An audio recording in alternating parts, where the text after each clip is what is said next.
Hello everyone, সবাই কেমন আছো? আশা করি ভালো আছো। তো আজকে আমরা এই কাজে এসেছি নরসিংপুর। তো নরসিংপুরে একটা নতুন সাইট চালু করলাম। তো সাইট চালু করে তোমার বাথরুমের কাজটা আগে তো করে দিতে হবে। তো বাথরুমের কাজ আজ সকাল থেকে করছি। তো দেখতেই পাচ্ছ 3টে ওয়াল আজকে লাগালাম। 3টে ওয়াল সিলিং টাচ লাগানো হয়ে গেছে। আর একটা সামনে ওয়ালটা বাকি ওয়ালটা আছে, ওয়ালটা এখন লাগাবো। তো ভিডিওটা স্কিপ না করে শেষ পর্যন্ত দেখ। তো ওয়ালটার সামনে একটা জায়গা ছিল, তো আমি টাইলসটাকে কাটিং করে নিয়ে চলে এলাম। ভালো করে ওয়ালে সিমেন্ট মাখিয়ে দিলাম। সিমেন্ট মাখিয়ে দেওয়ার পর টাইলসটার উপরেও সিমেন্ট দিয়ে দিলাম। সিমেন্ট দিয়ে দেওয়ার পর ভালো করে মাখিয়ে নেবো টাইলসটার উপরে সিমেন্টটা।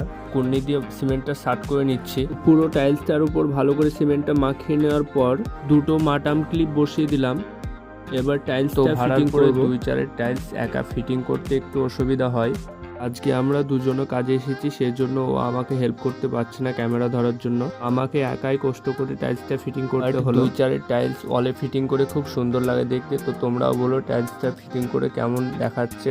তো আমার টাইলস লাগা ভিডিওটা কেমন লাগলো? ভালো লাগে লাইক, কমেন্ট, শেয়ার অ্যান্ড পেজটাকে ফলো করে নেবে। ইউটিউব থেকে দেখলে আমার চ্যানেলটা সাবস্ক্রাইব করে দেবে। তো আবারও একটা নতুন ভিডিও আসা পর্যন্ত সবাই ভালো থাকবে, সুস্থ থাকবে। বাই।